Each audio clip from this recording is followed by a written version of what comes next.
शिवलोक से धरती पर आती है। ये मान्यता है कि इस दिन पितरों की विदाई होती है, क्योंकि ये जो साइट था बहुत ज्यादा गंदा हो रखा था। फेस्टिवल आ गया है, जब भी दुर्गा माँ आती है ना तो बहुत ही ज्यादा खुशी होती है कि पॉटी ट्रेनिंग सीट में पॉटी कर बड़ा ब्लॉक हो जाएगा। ऑफ कैमरा सबसे पहले मैंने बुद्ध स्टैचू को क्लीन दी रहती हूँ, पर भी अगर आप पानी चेंज नहीं करोगे ही देती हूँ।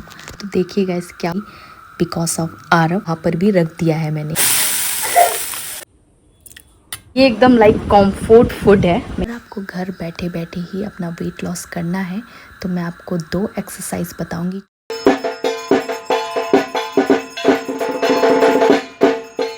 नई सुबह नया दिन। Welcome back to my another blog. कैसे आप सब? आई होप आप लोग सब अच्छे और कुशल मंगल होंगे। सबसे पहले मेरे जितने भी व्यूअर्स एंड सब्सक्राइबर्स को शुभ महालय की हार्दिक शुभकामनाएं। महालय के दिन का वेदर बहुत ही अच्छा था, बारिश नहीं हुआ था, लेकिन उस दिन मैं इंट्रो देना भूल गई थी। नेक्स्ट डे मैंने हमारे यहाँ की ब्यूटीफुल नेचर को कैप्चर किया। ब्यूटीफुल सा रेनी वेदर था, तो उसी में मैं अपने इंट्रो का वॉइस ओवर कर रही हूँ। तो यहाँ आप देख सकते हो मेरी जो मम्मा है वो ढेर सारे सामग्री के साथ बैठी है, उन्हें साफ कर रही है, क्लीन कर रही है। ये जितने भी सामग्री है इनका भोग लगाया जाएगा भगवान को। तो गाइस आप सबको पता ही है कि हिंदू धर्म में नवरात्रि की शुरुआत से पहले ही महालय मनाया जाता है। इस दिन को महालय अमावस्या भी कहते हैं। आज के दिन ही जितने भी पूर्वजों पितरों के नाम पर तर्पण व श्राद्ध कर्म किया जाता है और माँ दुर्गा माँ की पूजा की जाती है। कहा जाता है कि महालय के दिन माँ दुर्गा शिवलोक से धरती पर आती है। ये मान्यता है कि इस दिन पितरों की विदाई होती है और इसी दिन ही माँ दुर्गा का आगमन होता है। तर्पण को ही हमारे यहाँ श्रद्धा कहा जाता है और जितने भी पूर्वजों और पितरों के नाम पर भोग लगाया जाता है, श्रद्धा जो दिया जाता है वो हर साल ही दिया जाता है महालय के दिन। तो आज के दिन मेरी जो मम्मा है वो मेरे पापा के नाम पर, मेरी दादी के नाम पर, मेरे दादा के नाम पर भोग चढ़ाने के लिए मंदिर पर जा रही है ढेर सारे सामग्री के साथ। तो हमारे यहाँ सामग्री में वेजीज, मसाले, फ्रूट्स वगैरह पितरों के नाम पर चढ़ाए जाते हैं। तो मम्मी चली गई है मंदिर और मैं और आरव अकेले हैं। तो मैंने ना मम्मा के रूम पर ये वॉलपेपर लगाया था किचन में, क्योंकि ये जो साइड था बहुत ज़्यादा गंदा हो रखा था। गैस स्टोव के पीछे के वॉल में तो ऑब्वियसली चिमनी है नहीं, तो ऑयल वगैरह लगकर पूरा गंदा हो रखा था। तो मैंने जुगाड़ लगाकर वॉलपेपर लगा दिया। उस वॉल के जगह पर मुझे वॉलपेपर लगाने में इतनी दिक्कतें आई, मैं क्या बताऊँ, क्योंकि जो वॉल है वो बहुत ज़्यादा उबड़ खाबड़ हो रखा था। जिस दिन मैंने वॉलपेपर लगाया था वो ठीक से चिपक नहीं रहा था, तो जिस वजह से मैंने फेविकॉल और फेविक्विक का इस्तेमाल करते हुए उस जगह को जैसे तैसे चिपकाया। फेस्टिवल आ गया है, जब भी दुर्गा माँ आती है ना तो बहुत ही ज़्यादा खुशी होती है। सबसे बड़ा त्योहार तो यही होता है, 3 दिन तक दुर्गा माँ की पूजा की जाती है। बहुत ही हर्ष और उल्लास से मनाया जाता है ये त्योहार। तो देखिए गाइस, मैं मम्मा के रूम के बिस्तर के चादर को बिछा रही हूँ, तभी आरव को देखो पॉटी आ गई है। तो ये जो पॉटी ट्रेनिंग सीट है ये मैंने फ्लिपकार्ट से आरव के लिए ही लिया है, कुछ महीने पहले लिया था। पॉटी तो बोलता है लेकिन इस ट्रेनिंग सीट पे ये पॉटी करता ही नहीं है। जब मैं क्वार्टर में थी तब भी मैंने एक लिया था फर्स्ट क्राई से, जो कि ऐसे ही पड़ा रहा। आरव ने उसमें पॉटी किया ही नहीं, तो हम क्वार्टर में ही छोड़कर आ गए। उसके बाद मैंने सोचा कि पॉटी ट्रेनिंग सीट में पॉटी करता ही नहीं है तो लेकर फ़ायदा क्या है। फिर उसके बाद क्या, हमारे महाशय फ्लोर में यहाँ वहाँ करने लगे, फिर मुझे लेना पड़ा ये। लेकिन अभी भी सेम वही है, इस पॉटी ट्रेनिंग सीट पे वो पॉटी करता ही नहीं है। इन बच्चों को ना हर चीज़ के लिए ट्रेन करना बहुत ही ज़्यादा मुश्किल है। आलना में मेरे मम्मा के जो पुराने साड़ी है उनको मैं फोल्ड करके रख रही हूँ। कुछ साड़ीज़ वो पहनती है, कुछ साड़ीज़ वो नहीं पहनती है। तो जितने भी डेली वेयर के साड़ी है वो मैं आलना में फोल्ड करके रख रही हूँ। मम्मा के रूम की पूरी क्लीनिंग करके मैं अपने रूम में आ गई हूँ।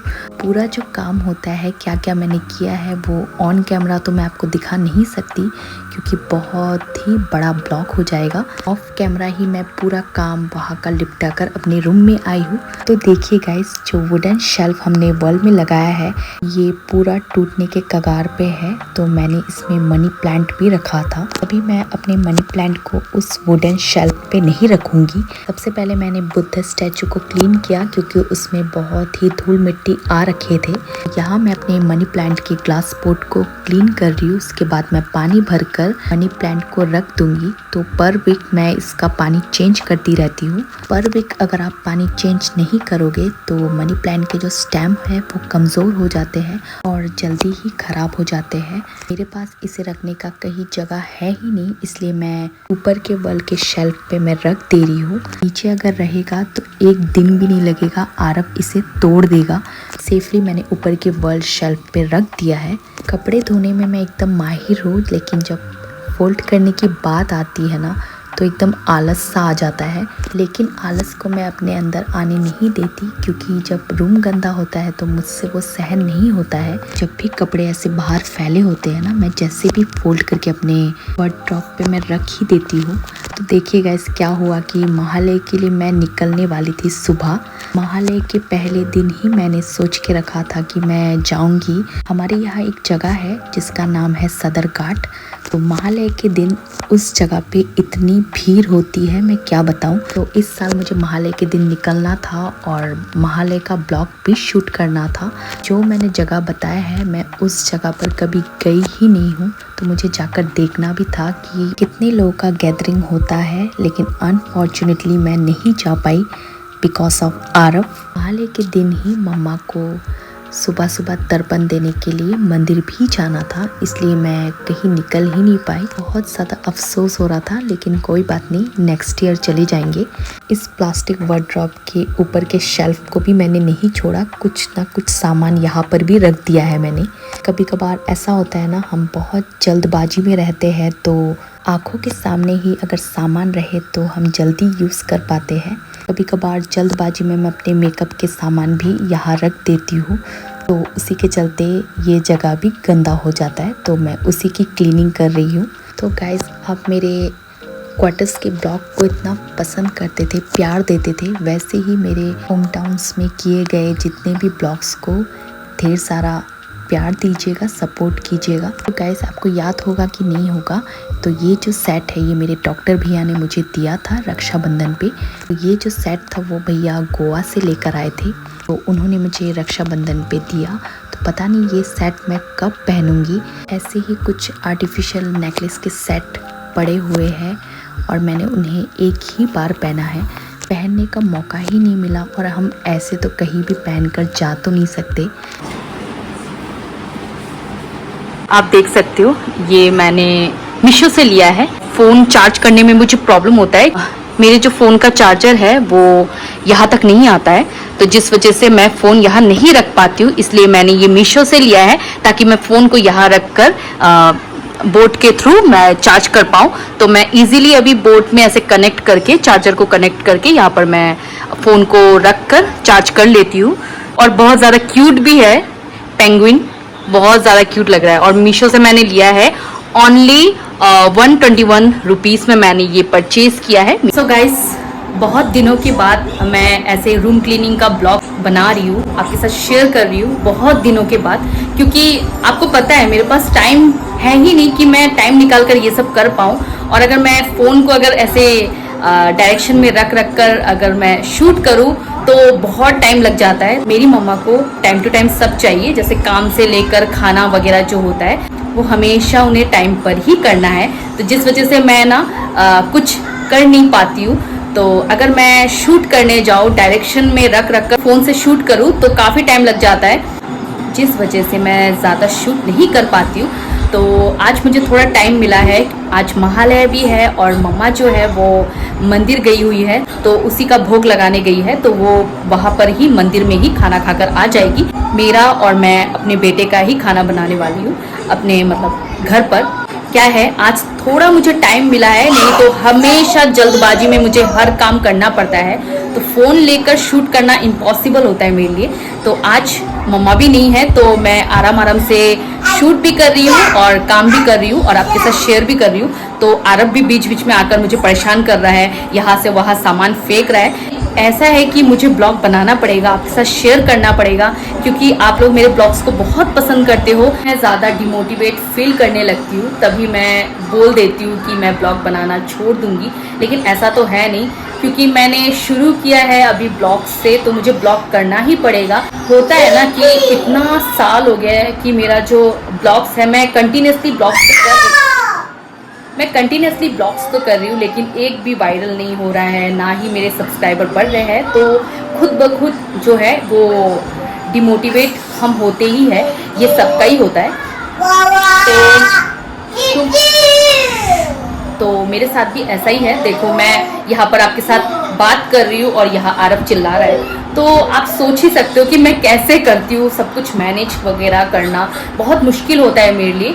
और अभी क्या है कि आरव जो है वो काफ़ी लेट सोने लग गया है रात को, तो उसे सुलाते सुलाते काफ़ी लेट हो जाता है, 1 बज जाता है, तो सुबह लेट हो जाता है उठने में। ऐसा तो है नहीं कि मैं अपना ब्लॉग बनाना छोड़ दूंगी।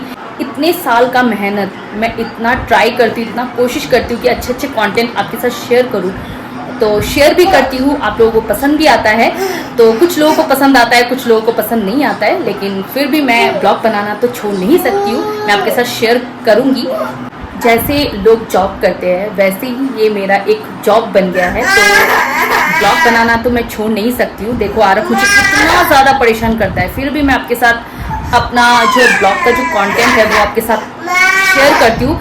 चाहे मैं लेट से ही क्यों ना अपलोड करूँ, लेकिन मैं ट्राई करती हूँ कि टाइम पर मैं अपलोड करूँ, कुछ ना कुछ शॉर्ट्स में डाल देती हूँ।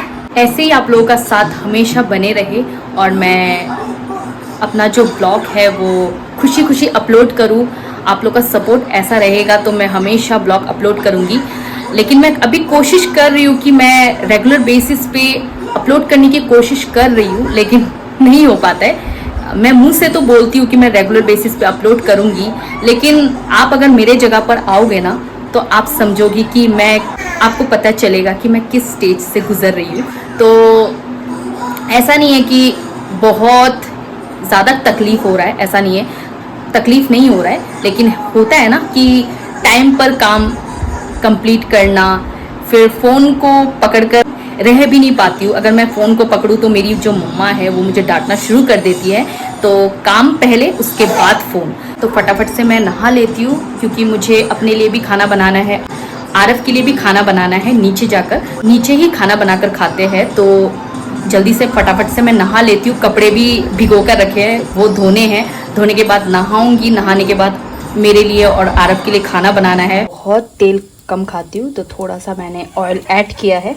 ये ऐड करके मैं तड़का लगाऊंगी दाल का। मैं दाल बना रही हूँ।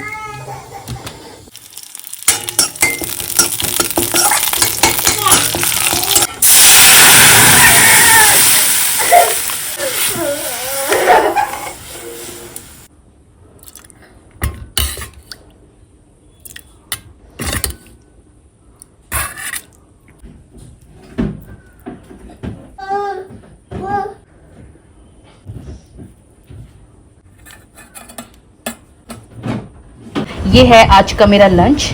तो मैंने सलाद ले लिया है। मुझे सलाद बहुत पसंद है, इसलिए मैंने थोड़ा ज़्यादा लिया है। बैगन फ्राई किया है, आप देख सकते हो, छोटा छोटा बैगन फ्राई किया है। यहाँ मैंने दाल बनाया है, और यहाँ नीवर्स दीदी उन्होंने हमारा कुछ डिश दिया है, और यहाँ पर कुछ सब्जी दिए हैं। तो आज का ये मेरा लंच है। ये एकदम लाइक कंफर्ट फूड है, मैं क्या बताऊँ, इतना मुझे पसंद है ऐसा, मतलब वेज थाली। तो ये वेज तो नहीं है, क्योंकि ये इरोल्पा जो है ये हमारा कल्चर इंग्रेडिएंट से बनता है, तो ये वेज थाली तो नहीं है, लेकिन एक टाइप का वेज थाली ही है। तो गाइस आपको पता ही है कि शाम को मैं जिम पर आती हूँ। इवनिंग के 5:30 PM से लेकर 7 PM तक मैं जिम पे आती हूँ एक्सरसाइज करने के लिए। अगर आपको हमेशा फिट रहना है तो खुद के लिए भी एक टाइम निकालना ही पड़ेगा। इसी बीच मैं अपने लिए टाइम निकालती हूँ और जिम में आती हूँ। मैंने इन दिनों अपने 4 किलो कमाए हैं। वेट लॉस जर्नी का मेरा ये पहला पड़ाव है, जिसे मैंने अचीव कर लिया है इन कुछ दिनों में। To be honest, daily basis पे मैं जो खाती थी मैं वो अभी भी खा रही हूँ। बस मैंने अपने लाइफस्टाइल में थोड़ा सा चेंजेस लाया है, और खाने में भी मैंने थोड़ा अपना चेंजेस लाया है। जैसे मैं सुबह मॉर्निंग को लेमन वाटर लेती हूँ, जो कि कंपलसरी है, और उसी बीच रात को भिगोए हुए चनों को मैं खाती हूँ, जिसमें मैं लेमन को थोड़ा निचोड़कर प्याज और टोमेटो को ऐड करके मैं खाती हूँ। और लंच पे मैं सब लेती हूँ, लेकिन थोड़ा लाइट खाती हूँ। और शाम को मैं चाय पीती थी, जो कि मैंने स्किप कर दिया है। मैं चाय अभी नहीं पीती हूँ। बस सुबह के ब्रेकफास्ट के टाइम एक बार लेती हूँ चाय और पूरे दिन बहुत सारा पानी पीती हूँ। और रात को मैं कभी कभार रोटी भी ले लेती हूँ और कभी कभार चावल भी खा लेती हूँ। जितना मैं खाती थी उससे मैंने थोड़ा कम किया है। एक्चुअली अभी भी मैं आरब को फीड करवाती हूँ तो बहुत भूख लगता है, तो मैं खाना तो स्किप नहीं कर सकती हूँ। जितना मैं खाती थी उससे मैंने थोड़ा अपने आप को कंट्रोल किया है। तो बस धीरे धीरे ही सही वेट लॉस तो मैं कर ही लूँगी, चाहे जैसे भी हो। एनी हाउ आरब बड़ा हो जाएगा तो उसके बाद तो मैं अपने आप को मेंटेन करना शुरू कर दूंगी।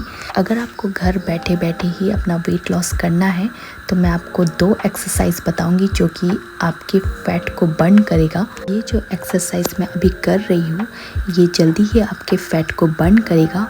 और एक एक्सरसाइज है जो कि प्लैंक। आप यूट्यूब पे सर्च करो प्लैंक एक्सरसाइज कैसे किया जाता है, तो वही देख के आप ये 2 एक्सरसाइज ज़रूर करें। आपका जो फैट है वो जल्दी बर्न होगा। पहले ये 2 एक्सरसाइज मुझे बहुत ज़्यादा टफ लगता था, लेकिन अभी मैं इजीली कर पाती हूँ।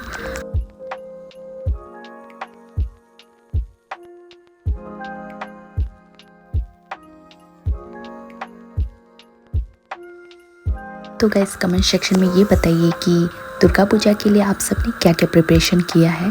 मेरा तो कुछ खास है ही नहीं। मैं ऐसे इंसान हूँ जिसने अभी तक किसी भी दुर्गा पूजा में ना ही अपने हेयर का कुछ करवाया है, ना ही अपने फेस का फेशियल करवाया हो। मैं इन सब मामले में बहुत ही ज़्यादा आलस करती हूँ और हमेशा पीछे रहती हूँ क्योंकि मुझे ये सब पसंद नहीं है। पूजा आने को है और अब तक मैंने शॉपिंग भी नहीं की। इस मामले में आप सब मेरी तरह आलसी ना बने, ज़रूर करें।